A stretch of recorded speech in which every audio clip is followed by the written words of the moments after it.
Assalamualaikum warahmatullahi wabarakatuh.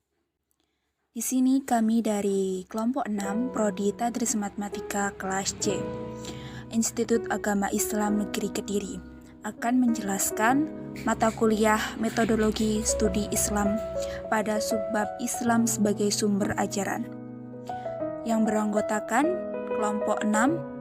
Yang pertama Nur Intan Wijaya Agustin, yang kedua Rusnia Fitrianis, dan yang ketiga Wasilatul Muniroh. Pada pembahasan bab Islam sebagai sumber ajaran dibagi menjadi 4 poin. Yang pertama yaitu otensitas ajaran Islam, yang kedua karakteristik ajaran Islam, yang ketiga dimensi ajaran Islam, dan yang terakhir ajaran Islam dalam struktur Islam. Yang pertama, otensitas ajaran Islam.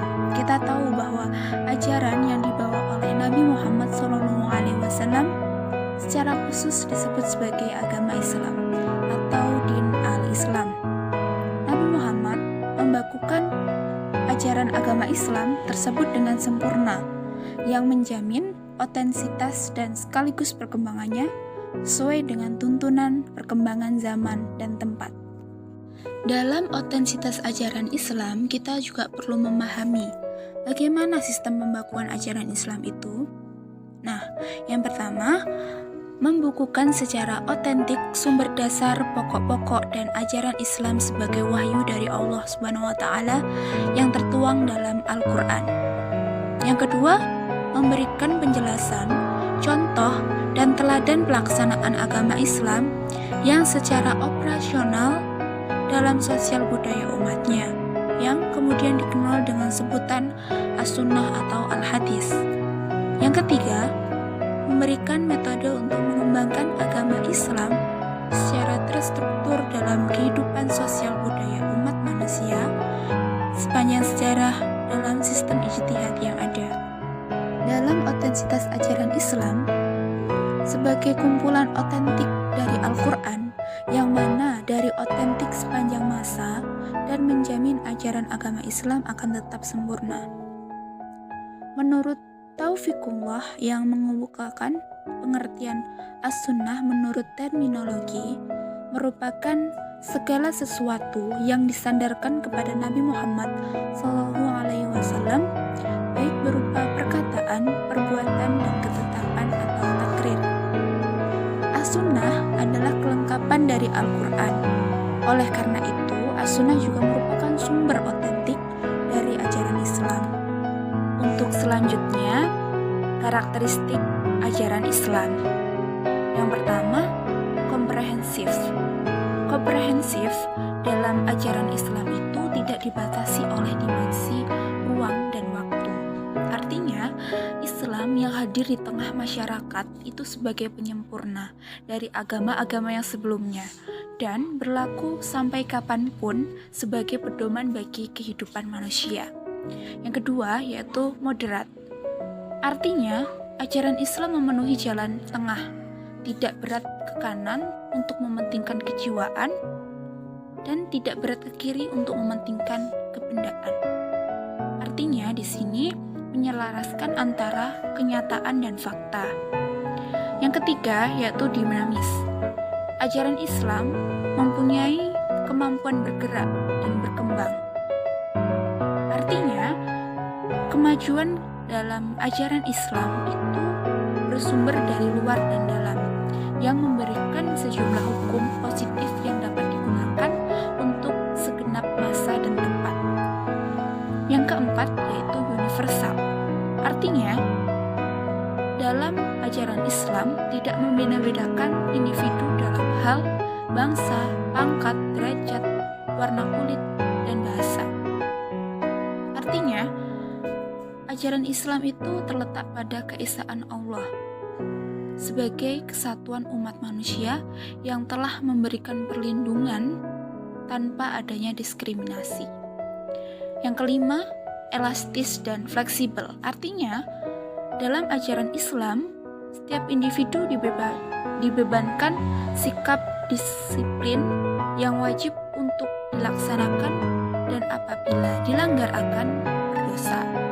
Yang keenam yaitu graduasi. Artinya, ajaran Islam berisi disiplin yang dibebankan kepada setiap individu. Disiplin ini wajib ditunaikan dan wajib yang melanggar akan berdosa. Yang ketujuh, tidak memberatkan. Artinya, ajaran Islam tidak pernah membebani manusia sampai melampaui kadar kemampuannya. Karena pada dasarnya, ajaran Islam mempunyai misi sebagai rahmatan bagi manusia. Yang kedelapan yaitu berangsur-angsur.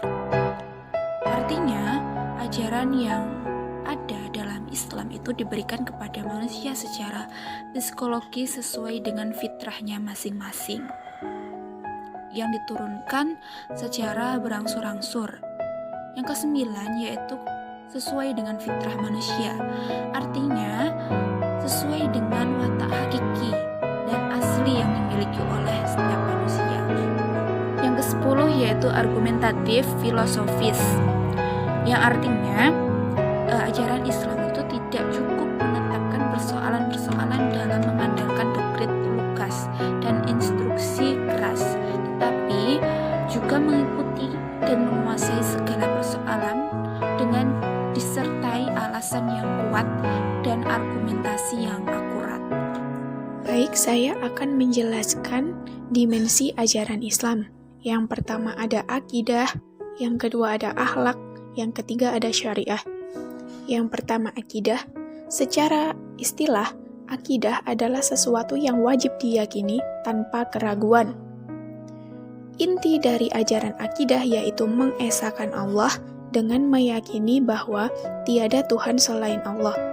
Fungsi dari akidah yaitu memberikan ketenangan dan ketentraman dalam pengabdian dan penyerahan dirinya secara utuh kepada Allah.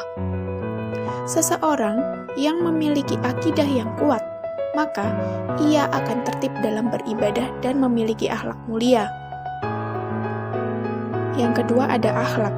Akhlak adalah sesuatu yang didorong dari dalam diri setiap manusia untuk melakukan suatu kebaikan. Yang ketiga ada syariah.